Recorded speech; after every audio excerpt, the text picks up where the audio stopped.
A todos los hermanos, los amigos, aquellos que por primera vez nos están sintonizando, aquellos que por primera vez se están poniendo de acuerdo para seguir el Seminario de Estudios Bíblicos Otto Nelson, a todos ellos, muy buenas noches.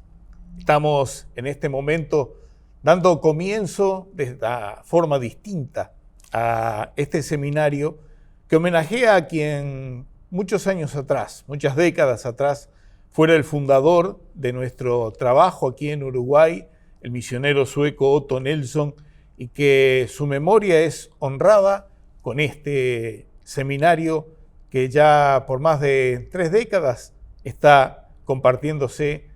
En este año iba a ser alrededor de 15 lugares. Sabemos que se ha establecido una nueva normalidad y esta va a ser la forma de compartir las clases desde aquí hasta que terminemos la materia. Amigos, hermanos, queremos, antes de comenzar con esta introducción, sugerirles, animarles que nos sigan en las redes sociales. Recuerden también que nosotros todos los días lunes estaremos publicando en las redes estas clases, y muy importante también para nosotros, para expansión de este brazo del ministerio, es que actives tu campanita. Si te interesa lo que nosotros vamos a proponerte para caminar mejor con el Señor, actives la campanita, nos des like a esto y que tengas en cuenta, te reitero, que todos los lunes vamos a estar publicando, posteando en las redes este servicio. Y sin más, vamos a estar comenzando.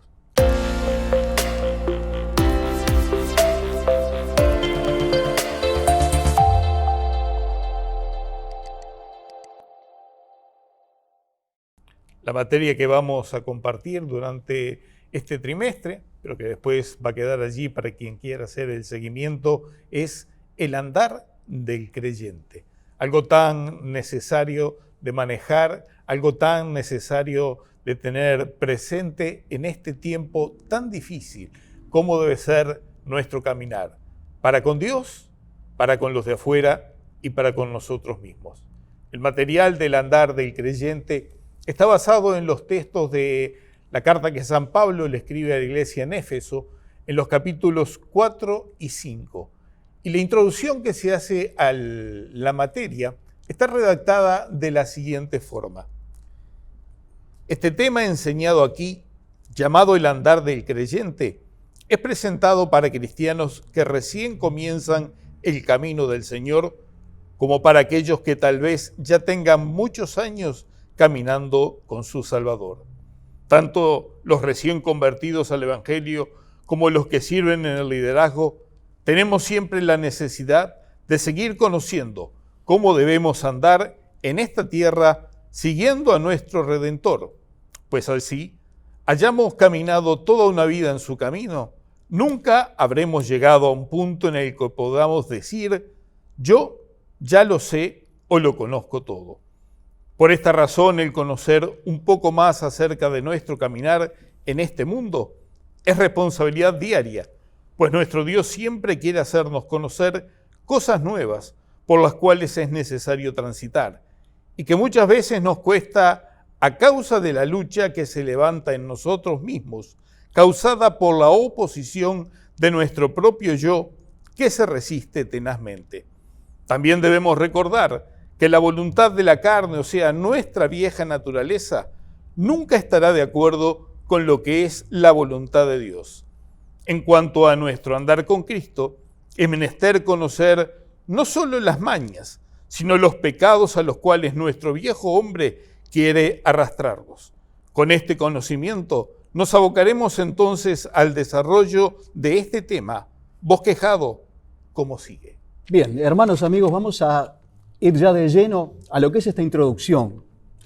El andar del creyente de por sí, y como lo decía nuestro hermano pastor en la introducción, es algo que no solamente puede impartirse para aquel que recién comienza en este camino.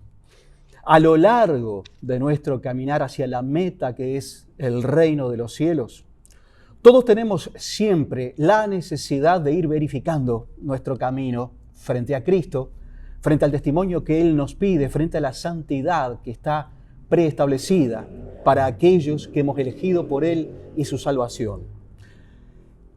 Por ello es tan importante que nosotros tengamos en cuenta estos pilares que probablemente nos ilustren mucho más de lo que imaginamos en lo previo para continuar caminando asertivamente hacia Jesús. Este material se divide en tres grandes aspectos.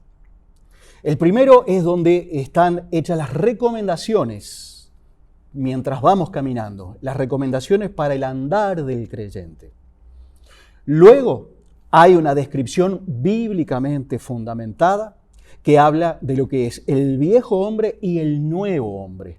O sea, el hombre mundano, el hombre y la mujer sin Cristo, y aquellos que luego de recibido en el corazón a Jesucristo como Salvador, tenemos en la propia Biblia las necesarias sugerencias que están esculpiendo a ese nuevo hombre, a esa nueva mujer que debe caminar como un creyente. Y el tercer y final aspecto son las sugerencias, los consejos finales para aquellos que hemos dicho en nuestro corazón, ok, esto es un lindo desafío para mí, para mi familia. Vamos a pautar nuestra relación con Dios en una comunión que sea basamentada en la propia palabra y que estas sugerencias, estos consejos finales simplemente no solo traigan una idea mucho más general de lo que es la actitud, la postura frente a Dios, la conducta, el testimonio que debemos tener para con Él, sino además también lo que nosotros hemos elegido en mostrar a quienes empiezan a ver ese testimonio, a aquellos que nosotros también queremos, que conozcan lo bueno que nosotros hoy estamos aún enriqueciéndonos más y aprendiendo. Así que sin más vamos a empezar a desarrollar esta introducción. Vamos a lo que son las recomendaciones, aquellas primeras pinceladas que la Biblia nos dice. Debemos comenzar a entender y hasta me animaría a decir, a esquematizar si es que hemos elegido por el Señor y caminar junto con Él y hacia Él.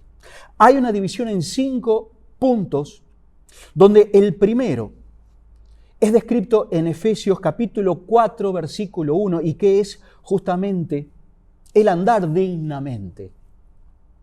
Ahora nosotros posiblemente en el mundo podemos haber escuchado más de una vez lo que es andar dignamente, pero a la luz de la palabra tenemos mucho más claro lo que Dios entiende por ser digno en su caminar, por ser un fiel exponente de lo que es un creyente a ojos de otro. Tenemos que recordar que esto no solamente es un bagaje de santidad que precisamos para poder transitar este camino, es también y fundamentalmente un testimonio para que otros entiendan qué es lo que hemos elegido, por qué, y una cosa muy importante, cómo el adoptar este testimonio comienza a transformar nuestra propia vida, lo que irradiamos a los demás. Lo vas a ver tú. Yo simplemente te animo a que pruebes por Dios, porque van a empezar a ver la paz que tú tenés, el contentamiento, el tener, abro comillas, las cosas claras, que muchas veces es una palabra que el mundo describe cuando alguien es idóneo en algo. Es lindo el desafío de poder tener claro a quién seguimos, a quién testificamos y a la luz de qué palabra condicionamos nuestra vida en el diario vivir y en lo que es proyectar hacia la eternidad. Caminar dignamente. El punto 2 dentro de lo que son estas recomendaciones, como contraparte del primero, como contraposición, que no andemos como andan, dice la palabra en Efesios 4:17, como los gentiles. Los gentiles, la Biblia califica a todos aquellos que no somos judíos, y de allí en más es nuestra elección el ser o no de Cristo. Se entiende que el gentil no nace creyendo, nadie nace creyendo, pero el gentil de por sí es alguien que tiene una conducta que posiblemente, antes de conocer a Cristo, esté pautada por la sociedad, esté condicionada justamente por la sanción social que todos conocemos, porque estamos inmersos en una sociedad que camina por sus propias reglas y que habitualmente están alejadas de Cristo. Aquí la sugerencia es justamente apartarse de lo que es el andar de aquellos que no conocen a Jesús. Y aquí se engloba diciendo que no andemos como los otros gentiles, como aquellos que no han conocido de Jesús. Es una manera sencilla de ir abriendo un poco las aguas y entendiendo lo que debemos buscar y lo que debemos ir dejando de lado. Si a nuestro compañero de trabajo, si a nuestro vecino, si a nuestro ser querido, le decimos anda y lee la Biblia, probablemente o no tenga o no tenga tiempo, o no tenga interés. Si simplemente le decimos escuchá en tal canal, en tal emisora de radio, probablemente tenga otras prioridades, según la hora, según su gusto, pero hay algo que no va a dejar de leer, y es nuestra propia vida. No va a dejar de leer nuestra forma de hablar, nuestra forma de conducirnos, no va a dejar de apreciar cómo es nuestro carácter frente a los demás, frente a nuestra familia, no va a dejar de resaltar la forma en que nos referimos a la fe que compartimos con los demás hijos de Dios. Y esto puede ser algo muy llamativo, esto puede ser algo muy interesante. Por eso es que nuestro andar no tiene que ser identificado para con los de afuera, sino para con los que comparten con nosotros el camino de la fe. Sigamos adelante. El punto 3 nos vuelve a confrontar con la palabra de Dios, mostrando un hermoso desafío, porque de hecho es un desafío buscar la santidad y caminar como caminó Jesucristo. El punto 3, que aparece en Efesios 4:22, nos exhorta a que nos despojemos del viejo hombre. ¿Qué es esto en la práctica? Primero que nada, recordar lo que fuimos mientras no conocíamos a Cristo y lo que comenzamos a experimentar, porque el gran hacedor de lo que sucederá en nuestras vidas lo hace Jesucristo. Lo que vamos a experimentar cuando conocemos cómo debe caminar una hija, un hijo de Dios. El gran desafío en este punto es justamente que nosotros traemos del mundo cosas que arrastramos, que están incorporadas a nuestras costumbres, que están incorporadas a tradiciones familiares, que están incorporadas en una sociedad que hoy día la misma palabra de Dios lo dice, a lo bueno lo llaman malo y a lo malo llaman bueno. Hay un montón de cosas que nosotros debemos hurgar en la palabra y conocer lo que es el andar real y genuino de un creyente, porque hay muchas cosas de las que debemos despojarnos. Hay que aliviar la carga para poder caminar liviano hacia Cristo. Tenemos que comenzar a hacer un ejercicio de despojo, un ejercicio de ir dejando atrás aquellas cosas que a la luz de la Biblia conocemos, que no nos van a ser de utilidad ni en esta vida como cristianos, y mucho menos en el reino. Es un punto que realmente a nosotros nos introduce en lo que estamos eligiendo y tácitamente diciéndole al Señor, elijo tener una comunión contigo. Es sumamente interesante porque aquí es donde nosotros vamos tomando rienda de lo que es el gobierno de una vida elegida para consagrarse a Cristo. Sigo adelante. El punto número 4 dice que renovemos nuestra mente. Esto está en Efesios 4:23. Nosotros tenemos que despojarnos también de muchas cosas que también pensamos que son normales en nuestro diario vivir. La falta de control del carácter, es algo que la misma Biblia dice que eso debe ser renovado. Eso en un hijo o en una hija de Dios ya no corresponde. Las murmuraciones, las frases de doble sentido, por hablarte solo de algunas cosas. Seguramente tú mismo podés estar ya recordando alguna más que podrías aportar a esto. Pero sabes, nuestra mente tiene que empezar a pensar como piensa la mente de Dios. Así también está previsto para sus hijas e hijos, así también está mandatado para aquellos que queremos andar como creyentes. Hay muchas cosas que nosotros vamos aprendiendo a lo largo del camino. Hay muchas cosas que nos va a llevar un esfuerzo real, constante y muchas veces prolongado poder conseguir también hacerlo patente en nuestras propias vidas. Dominar el carácter, por ejemplo, es una de ellas. El mantener la armonía en nuestra familia, en nuestra iglesia, en nuestros grupos más afines. Va a empezar por nosotros. Nosotros somos los que vamos a fomentar la paz, el amor, el entendimiento.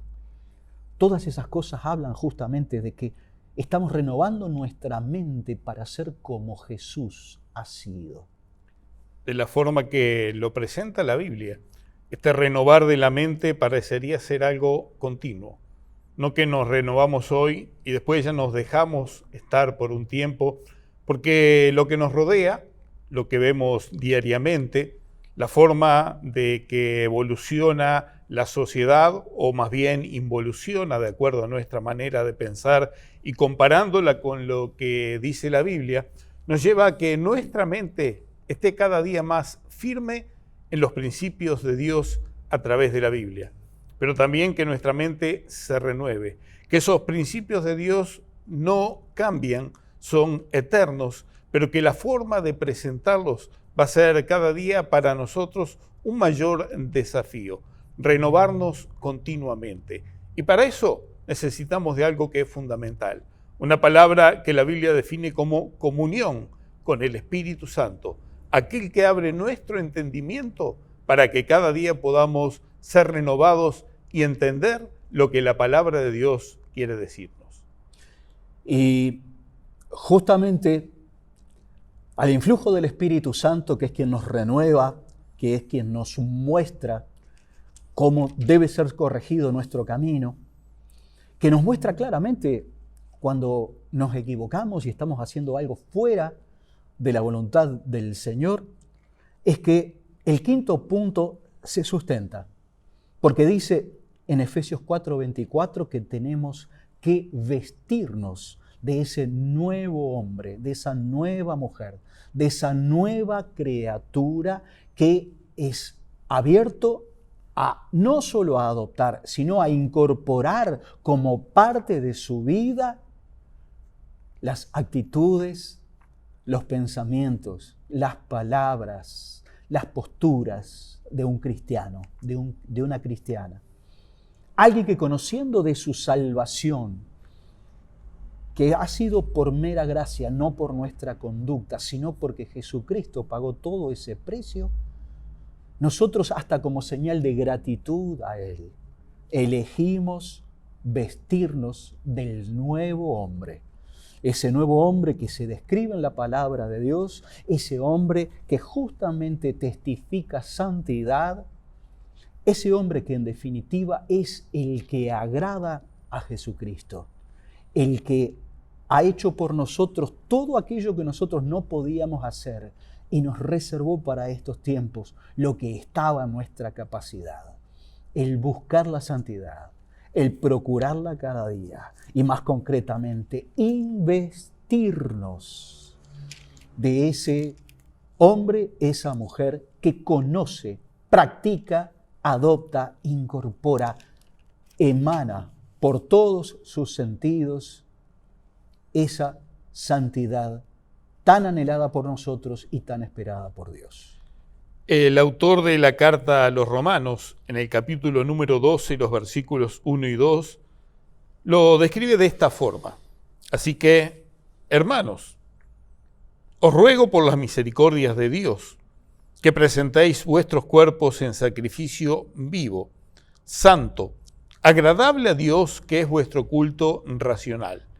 Y no os conforméis a este siglo, sino que transformaos por la renovación de vuestro entendimiento, para que experimentéis cuál sea la buena voluntad de Dios, agradable y perfecta. Cada uno de nosotros, cuando fuimos creados, fuimos dotados de algo llamado voluntad. La voluntad nuestra tiene que ser sujeta a la voluntad de Dios. La voluntad nuestra tiene que hacer morir nuestra vieja forma de pensar, de actuar, de decidir, y todo esto tiene que estar bajo el consejo de la palabra de Dios. Transformaos. Cuando nosotros vemos esto, es algo muy de moda hoy en día que el hombre quiera transformar, por ejemplo, su sexo, o la mujer quiera transformar, por ejemplo, su sexo.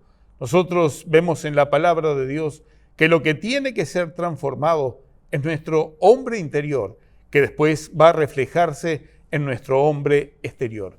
Y cuando hablamos de la palabra hombre, nos referimos a la forma genérica. No es que la Biblia sea un libro escrito solamente para hombres y que deseche a la mujer, sino que está describiendo lo que es nuestra nueva vida como seres creados. Así como nacimos un día de nuestras madres, tuvimos la vida, la Biblia nos enseña que cuando nosotros aceptamos a Jesucristo como nuestro Salvador, hemos muerto a nuestra vieja vida. Hemos sido crucificados con su muerte en la cruz. Pero así como Él resucitó al tercer día, nosotros nacemos a nuestra nueva vida por el paso del bautismo. Y todo esto da como resultado una nueva criatura. Vamos ahora al segundo tema. Quizás el que tiene más contenido y donde nos va a despertar mayor curiosidad ver qué es lo que dice la Biblia, ya con la lupa mucho más encima de cada uno de nosotros. Este segundo tema justamente habla del viejo hombre y del nuevo hombre. La contraposición de uno y otro, la descripción a la luz de la palabra de uno y otro. Y comienza este punto con las características del viejo hombre. Allí nosotros tenemos en varias cartas paulinas descripción de esto, y hoy, ya que es a modo de introducción, podemos sí enumerar que hay tres grandes áreas que describen al viejo hombre, al hombre del mundo, al hombre sin Cristo, al hombre y la mujer que no han rendido su voluntad a Dios. Y es justamente los pecados que se originan en cada una de las áreas en las que nosotros estamos constituidos. La Biblia dice que cada persona está constituida por cuerpo, por alma y por espíritu. Y la Biblia es clara en cuanto a describir pecados que son inherentes a cada una de estas áreas. Es bastante interesante ver que a la Biblia no se le escapa nada, que no es simplemente una compilación de generalidades, sino que realmente podemos tomarlo como un manual de vida, porque se ocupa profundamente de orientarnos en lo que es el andar nuestro si elegimos ser no solo creyentes, testigos de Cristo. El primer subpunto en este tema global de características del viejo hombre habla de los pecados de orden espiritual. El área del espíritu es justamente el área que nosotros tenemos para relacionarnos con Dios. Es la capacidad que Dios mismo nos ha dado para relacionarnos con Él. Y sabes, la Biblia no escapa a describir que nosotros podemos equivocarnos en esta área. Y voy a hacer con un ejemplo creo que bastante gráfico. Todo aquello que la Biblia llama idolatría es un pecado en el área espiritual. Hay mucho para desarrollar. Esto es solamente un bosquejo, una introducción. ¿A qué llama idolatría la palabra de Dios? A todo aquello que nosotros demos prioridad por delante de nuestro Dios. Para la mujer, para el hombre que cree en Dios, que ha entendido que su salvación viene de Él, no habrá de priorizar absolutamente nada en su vida por encima de la voluntad de Dios. Si nosotros no lo hacemos de esta manera, la Biblia lo llama idolatría. He ahí un claro ejemplo de lo que es un pecado de orden espiritual. Segundo punto, pecados de orden emocional. El alma es el centro de nuestras emociones, de nuestros sentimientos. Aquí quizás sea mucho más fácil poder describir que son los pecados a nivel emocional, todo aquello que hacemos de manera equivocada ante los ojos del Señor en nuestro relacionamiento con los demás. Y no solamente hablemos de palabras, hablemos de nuestros sentires. Cuando nosotros sentimos envidia de otra persona, es claramente un pecado, porque así lo describe la Biblia, y es un pecado que tiene que ver con nuestra relación con el entorno. Y hay un tercer punto, que son los pecados de orden sexual. Son los pecados que tienen relación con nuestro propio cuerpo. ¿Sabes? La Biblia también aquí es muy clara. Por ello es que es tan interesante empezar a desglosar lo que es este andar de creyente, porque pone de una manera diáfana sobre la mesa aquello que nosotros debemos evitar como hijas e hijos de Dios. Es fundamental que nosotros podamos recordar esto. Pablo, escribiendo en otra de sus cartas a los Gálatas, en el capítulo número 5 y en el versículo número 19 dice: y manifiestas son las obras de la carne, que son adulterio, fornicación, inmundicia, lascivia. Y sigue dando en los dos versículos siguientes una lista bastante extensa, pero que identificaría totalmente a lo que vive nuestra sociedad hoy en día. Pero en estos 4 primeros del versículo 19 están todos relacionados a lo que tiene que ver con la vida sexual. Y vaya que es una palabra de mucho peso en nuestra sociedad contemporánea. Una palabra que expresa lo que el hombre siente, lo que el hombre vive, cómo lo vive y no cómo tendría que vivirlo. No como la Biblia enseña, sino como su forma de pensar, que dice la palabra de Dios, está corrompida, la lleva a vivir. El hombre se aparta cada día más de Dios y la sociedad le da los instrumentos para ello. El hombre se aparta cada día más de los principios de Dios y las leyes que votan los hombres le da el pie para que pueda vivir de esa forma desenfrenada. Entonces vemos que en el orden sexual hay todo tipo de depravaciones. Como lo describía aquí Pablo, habla de el adulterio, cuánto mal causa esto dentro de nuestros matrimonios. Cuando nosotros estudiamos en sociología, en el liceo, lo primero que nos enseñan, la familia es la base de la sociedad.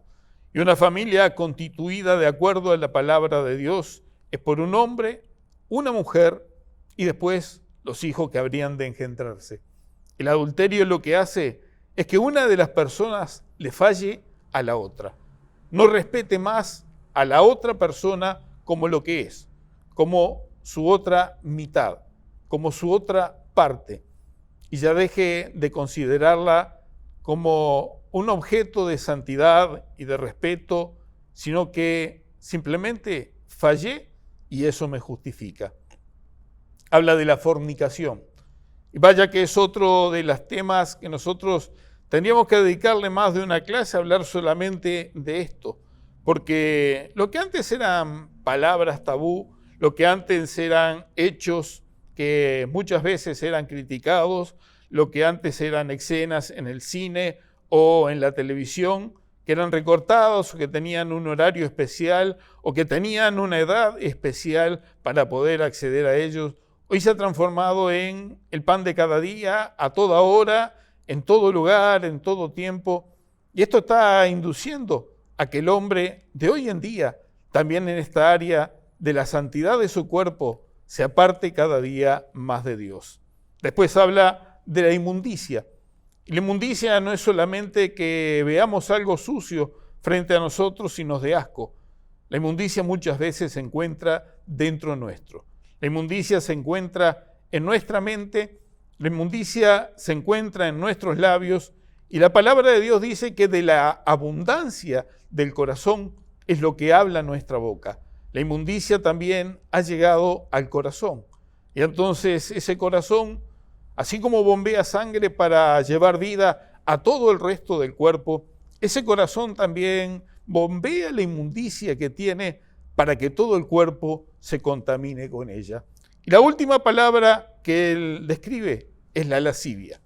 Y otra de las cosas que nos golpea cada día: para vender un producto se necesita una imagen de lascivia. Para compartir una idea, muchas veces se relaciona con una imagen de lascivia. Para tener una conversación entre 3 o 4 compañeros de trabajo, nunca falta la lascivia como tema central de esa conversación, o la mayoría de las veces. Solamente con 4 palabras, Pablo está definiendo lo que es la característica sexual del hombre que hoy nos rodea, del hombre con el cual convivimos, del hombre con el cual tenemos más horas que con nuestra propia familia, porque todo indica que la tercera parte de nuestras vidas la vamos a vivir rodeada de otras personas, ya sea por nuestra tarea como trabajadores, como estudiantes, como personas dedicadas a lograr el sustento de su familia. Vamos a estar rodeados en este ambiente de lascivia. Vamos entonces a las características del nuevo hombre, la otra mitad de este segundo tema, y que justamente también la Biblia se ocupa de describir claramente. Hay 3 puntos claramente descritos que hablan de que Dios está dentro nuestro, señoreando, gobernando. Esas características se pueden enumerar rápidamente. La primera: el carácter del cristiano, de la hija del Hijo de Dios, es un carácter apacible. Quizás recuerdes que hace unos minutos atrás yo te hablaba de que una de las cosas que Dios te va a dar es paz. Nosotros vamos a estar estableciendo con Él una relación que va a tener beneficios inmediatos en nosotros. Muchas veces yo evangelizando le digo a las personas: yo no sé lo que va a hacer Dios en tu vida, pero lo vas a sentir, porque vas a empezar a experimentar de que abriste la puerta de tu corazón para que Él entrara y empezara a ordenarlo. Una de las consecuencias más claras de que Cristo vive en nuestro corazón es que tenemos un carácter apacible. Las personas en nuestro alrededor se van a sorprender en el paso del tiempo cómo nosotros vamos cambiando el carácter, como que esto fuera nuestro. Y sin embargo, justamente es esa obra del Espíritu Santo que Dios promete llevar a cabo en nosotros si elegimos andar como creyentes. Qué estimulante que es esto, ¿verdad? Qué lindo es el desafío de pensar en Cristo como aquel que va a estar por encima de cualquier otra prioridad de nuestras vidas a partir de ahora. Te voy a hablar de un segundo elemento. Dice que también el carácter del cristiano es un carácter autocontrolado.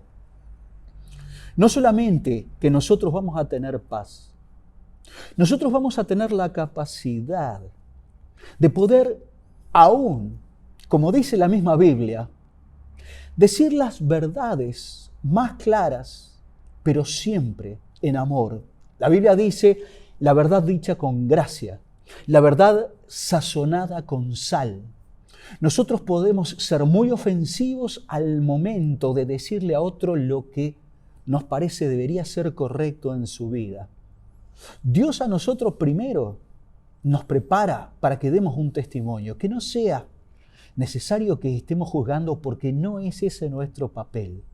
Pero sí que cada palabra que sale de un creyente, de alguien que se deja pautar, condicionar por el Espíritu Santo, es de alguien que tiene autocontrol, que justamente haciendo alusión a lo que hablábamos un poco antes, es aquel que se preocupa de la armonía, que se preocupa de que haya realmente unión y comunión entre todos. Esto es consecuencia de seres autocontrolados a través del Espíritu Santo que está en nosotros.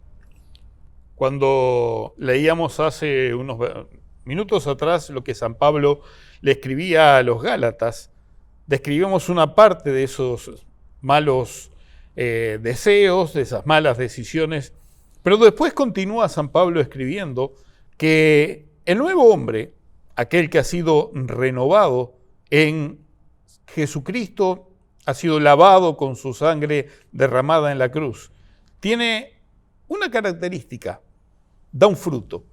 Algunos dicen frutos, pero la palabra de Dios habla específicamente de un fruto. Y siempre que nosotros hablamos de este tema, le ponemos como ejemplo a quienes nos están escuchando acerca del racimo de uvas. No decimos voy a comer las uvas del racimo. El racimo es un todo. Y cada una de las uvas está ligada a la otra por ese racimo. Así ocurre también con lo que es el fruto del Espíritu, que lo describe de esta forma. Pero el fruto del Espíritu es amor, gozo, paz, tolerancia, benignidad, bondad, fe, mansedumbre, templanza. Y cierra diciendo, contra tales cosas no hay ley. Si el hombre de hoy en día fuera un hombre manso, fuera un hombre lleno de amor, fuera un hombre que tuviera gozo, que es algo muy distinto a ser feliz, sino que el gozo nace desde adentro. La felicidad la puede provocar algo externo y es algo pasajero, pero el gozo es algo que permanece porque es algo engendrado en el Espíritu Santo. Si el hombre tuviera tolerancia, fuera benigno, estuviera lleno de bondad, estuviera lleno de fe, fuera una persona mansa, una persona que tiene templanza, que sabe soportar, que sabe sujetar su carácter, entonces no serían necesarias tantas leyes que amonestaran al hombre a su forma de vivir, a las consecuencias que traería el vivir lejos de lo que Dios dejó estipulado. Esto es el consejo que Pablo le escribe a los Gálatas allí en el capítulo número 5 y en los versículos 22 y 23. El último punto de lo que hace a las características del nuevo hombre es describirlo como alguien que tiene un carácter maduro. ¿Qué es en definitiva tener un carácter maduro? Es tener muchos años en la iglesia, es tener muchos años de vida, es tener muchas experiencias de vida. En definitiva, el carácter maduro de un cristiano lo va a demostrar el someterse al conocimiento y a la aplicación en su propia vida de la palabra de Dios.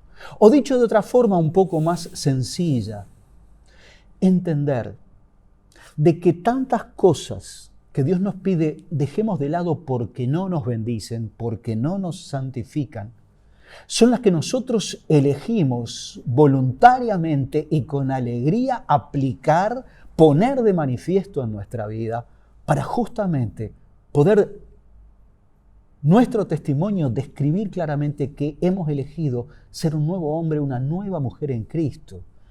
Esto es algo que en la medida que nosotros elijamos adoptar, tendremos gradualmente un mayor conocimiento de lo que es un carácter maduro. Y nuestro Dios, el buen alfarero que todos los días está trabajando en nosotros, está haciendo también su parte. Por ello les animo a que esto es parte de lo que hoy para la iglesia se transforma en un tema medular para que cuando Él venga por su iglesia nos vayamos todos. La prioridad del hombre maduro, también Pablo la describe como algo esencial en el libro escrito a los Colosenses. Dice el capítulo número 3, si habéis pues resucitado con Cristo, buscad las cosas de arriba, donde está Cristo sentado a la diestra de Dios. Poned la mira en las cosas de arriba y no en la de la tierra. Claro que no somos extraterrestres. Claro que estamos viviendo cada día con lo que nos rodea. Pero lo esencial para nosotros es saber lo que Dios nos enseña a través de su palabra. Lo esencial para nosotros es practicar lo que Dios nos enseña a través de su palabra. Lo esencial para nosotros no es simplemente pasar todo el día dentro de un templo, sino que lo que ocurre aquí adentro del templo pueda verse reflejado el resto de la semana o el resto de las horas del día, que no estamos congregados dentro del templo con aquellos que nos rodean, que ven que buscamos algo más, algo superior, algo que no nos puede dar nuestro entorno cotidiano, sino que viene desde arriba, desde la presencia de Dios mismo. Bien, el tercer y último punto son esos consejos finales, por llamarlo de alguna manera, que también la Biblia prevé para aquellos que hemos elegido este caminar. Porque, ¿sabes? La Biblia se va a ocupar también de estimularlos a lo largo del camino. Y no solamente que la misma Biblia tiene miles de promesas para los que elegimos cumplir genuinamente su palabra, sino que de hecho nos estimula a lo largo del camino, no solamente recordándonos las recompensas de Dios para los que elegimos vivir en santidad, sino también mostrándonos doctrina más profunda, conocer más profundamente lo que es Cristo, conocer más profundamente lo que es su personalidad y lo que nosotros debemos ir adoptando en la medida que nos vamos santificando a la luz de la palabra y al influjo de ese Espíritu Santo. 3 consejos finales, amigo, hermano que me estás escuchando. El primero, que seamos llenos del Espíritu Santo. Esto hoy es simplemente un bosquejo, así que no voy a adentrarme demasiado en describirlo, sino que lo que aquí nos está sugiriendo la palabra, nos está exhortando la palabra, es que seamos controlados por el Espíritu Santo. O sea que recordemos muy presentemente todo aquello que en las características del nuevo hombre se describían. Debemos ser controlados por el Espíritu Santo, debemos pedirle al Espíritu Santo que sea realmente quien esté gobernando nuestras palabras, nuestros pensamientos, cada uno de nuestros movimientos. Decirle que dependemos de Él, de su guía. Consultarle en las grandes y en las pequeñas cosas también. Nos va a sorprender las respuestas que vamos a recibir. Nos va a sorprender ver que realmente si nosotros elegimos, le proponemos a Dios en este andar de creyente, tener comunión, una relación personal e íntima con Él, Él se va a manifestar. Y una vez más lo digo, lo vas a entender tú mismo en la intimidad de tu ser, de que Dios está haciendo cosas en respuesta a tu actitud de abrir tu corazón a Él y de condicionar tu vida a la santidad que Él espera de ti. Ser llenos del Espíritu Santo, controlados por aquel que mora en nosotros desde aquel día que le dejamos entrar en nuestra vida cuando nos rendimos a Jesús como nuestro Señor y Salvador. El segundo punto, que manifestemos un lenguaje espiritual. ¿Sabes? Ese Espíritu Santo nos va paulatinamente transformando. Todo lo que hemos mencionado anteriormente aquí, esta palabra lo resume para que nosotros tengamos más claro que debe ser una consecuencia, pero también debe ser algo que nosotros debemos aspirar a lograr.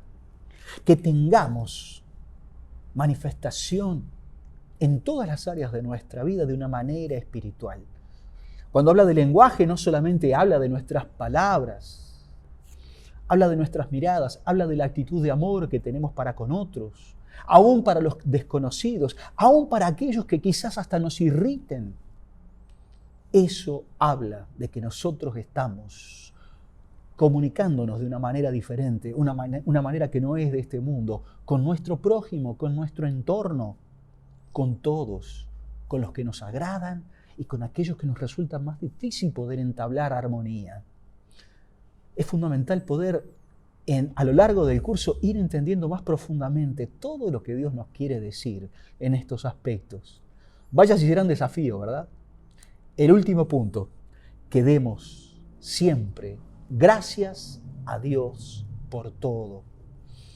Si hay algo que Dios espera de nosotros, es la gratitud. ¿Por qué? Porque de verdad, amigo, hermano, como decíamos antes, Dios lo ha hecho prácticamente todo. ¿Qué nos queda a nosotros?